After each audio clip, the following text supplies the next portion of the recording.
आज हम एक बहुत ही दिलचस्प सवाल की पड़ताल करेंगे। 20वीं सदी के आखिर में भारत की जो सैन्य ताकत कागज पर दिखती थी, क्या वो जमीनी हकीकत से मेल खाती थी? ये कहानी उन मुश्किल फैसलों और उन छिपी हुई सच्चाइयों की है जो अक्सर बड़ी बड़ी ताकतों के पीछे छुपी रह जाती हैं। चलिए इसको ऐसे समझते हैं। सोचकर देखिए, एक देश जो अभी अभी आज़ाद हुआ है, अपनी तरक्की की राह पर पहला कदम रख रहा है। उसके सामने सबसे बड़ा सवाल क्या होता है? पैसा लोगों की जिंदगी बेहतर बनाने पर लगाया जाए या देश की सरहदों को महफूज रखने पर?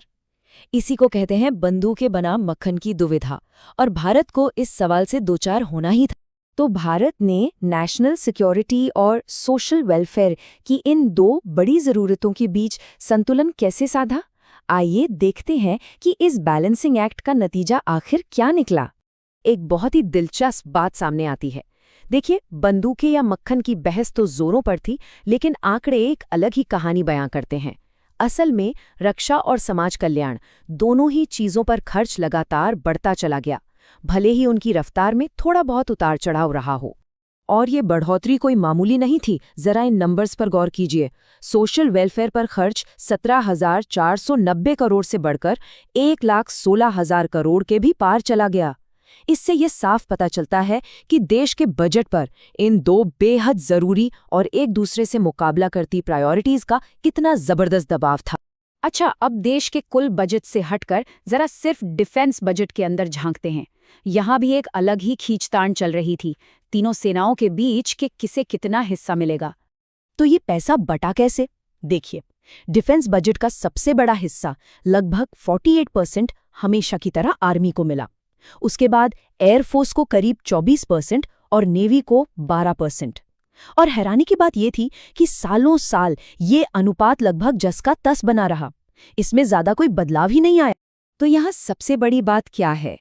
बजट इस आधार पर नहीं बढ़ रहा था कि देश की बदलती जरूरतें क्या हैं या भविष्य के खतरे क्या हो सकते हैं। नहीं, बजट बढ़ रहा था एक परंपरा के आधार पर कि भाई हमेशा से ऐसा ही होता आया है। ये एक ऐसी आदत बन गई थी जिसे तोड़ना लगभग नामुमकिन सा लग रहा था। यहाँ से कहानी में एक बहुत बड़ा और दिलचस्प मोड़ आता है। भारत नए नए हथियारों पर तो भारी खर्च कर रहा था, लेकिन एक बहुत बड़ी छिपी हुई कमजोरी थी जो हमारी पूरी सेना की ताकत को अंदर ही अंदर खोखला कर रही थी। उस दौर में भारत ने अपनी फौज को मॉडर्न बनाने के लिए कोई कसर नहीं छोड़ी। दुनिया भर से सबसे अच्छे टैंक, जहाज और लड़ाकू विमान खरीदे जा रहे थे। कागज पर तो ऐसा लग रहा था कि भारत एक बेजोड़ सैन्य शक्ति बनता जा रहा है।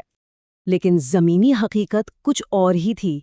ये जो 40 से 50% का नंबर है ना, ये कोई कामयाबी का आंकड़ा नहीं, बल्कि एक खतरनाक कमी की तरफ इशारा है। इसका मतलब ये था कि हमारे सबसे अहम लड़ाकू विमानों में से आधे से ज्यादा किसी भी वक्त जंग के लिए तैयार ही नहीं थे। क्यों? सिर्फ इसलिए क्योंकि उनके स्पेयर पार्ट्स ही मौजूद नहीं थे। अब ये सर्विसिबिलिटी या सेवा क्षमता क्या होती है? चलिए इसे आसान भाषा में समझते हैं। मान लीजिए आपके पास 100 गाड़ियां हैं, लेकिन उनमें से सिर्फ 50 ही चलने की हालत में हैं, तो आपकी सर्विसिबिलिटी हुई 50%। बस यही हाल हमारे कुछ सैन्य उपकरणों का था। तो ये नौबत आई क्यों? इसके पीछे कोई एक नहीं बल्कि कई वजहें थीं। एक तरफ तो स्पेयर पार्ट्स की जबरदस्त किल्लत थी, दूसरी तरफ पेट्रोल, डीजल और ल्यूब्रिकेंट्स पर भी खर्च घटाया जा रहा था। ऊपर से हम पुर्जों के लिए दूसरे देशों पर बहुत ज्यादा निर्भर थे, और जब रुपए की कीमत गिरी तो हर चीज और भी महंगी हो गई। और इसका सीधा असर हमारी ट्रेनिंग और युद्ध की तैयारियों पर पड़ रहा था। जरा सोचिए, जब एक पायलट को प्रैक्टिस के लिए जरूरी उड़ान का समय ही नहीं मिलेगा, तो जंग के मैदान में उसकी कुशलता पर कितना असर पड़ेगा। अब इस तस्वीर को थोड़ा और बड़ा करके देखते हैं। ये समझना बहुत जरूरी है कि तैयारी में ये जो अंदरूनी कमियां थीं, ये आखिर इतनी खतरनाक क्यों थी। इसका जवाब हमें भारत के आसपास के माहौल में मिलता है। देखिए, तैयारी की ये कमी इसलिए इतनी गंभीर थी क्योंकि भारत अकेला नहीं था। पड़ोस में चीन और पाकिस्तान दोनों ही बड़ी सैन्य ताकतें थीं, और दोनों ही अपनी सेनाओं पर भारी भरकम खर्च कर रहे थे। इसका सीधा दबाव भारत की रक्षा नीतियों पर पड़ना लाजमी था। और ये चुनौती सिर्फ दो मोर्चों की नहीं थी, ये दो बिल्कुल अलग अलग तरह के युद्धों की तैयारी की चुनौती थी। पाकिस्तान से मैदानी जंग का खतरा था, जिसके लिए टैंकों और बड़ी मशीनीकृत फौज की जरूरत थी। वहीं दूसरी ओर चीन के साथ पहाड़ों में लड़ने की तैयारी करनी थी, जिसके लिए एकदम अलग तरह की फौज और हवाई ताकत चाहिए थी। तो ये सारी बातें हमें एक बहुत बड़े विरोधाभास पर, एक ऐसी पहेली पर लाकर खड़ा कर देती हैं जो भारत की रक्षा स्थिति की हकीकत थी। इस पूरी स्थिति को समझने का सबसे आसान तरीका ये है। कल्पना कीजिए कि किसी ने बहुत सारी महंगी हाई परफॉर्मेंस स्पोर्ट्स कारें खरीद ली हैं, लेकिन उसके पास उन गाड़ियों में पेट्रोल भरवाने, उनके टायर बदलवाने या उनकी सर्विसिंग करवाने के पैसे ही नहीं हैं। तो वो गाड़ियां दिखने में तो शानदार हैं, पर असल में किसी काम की नहीं। और इस स्पोर्ट्स कार वाली समस्या के नतीजे जमीन पर बहुत गंभीर थे। जंग लड़ने के लिए जो गोला बारूद और जरूरी सामान का रिजर्व होना चाहिए, वो आधे से भी कम रह गया था। माने सेना ज्यादा दिन तक टिक नहीं सकती थी।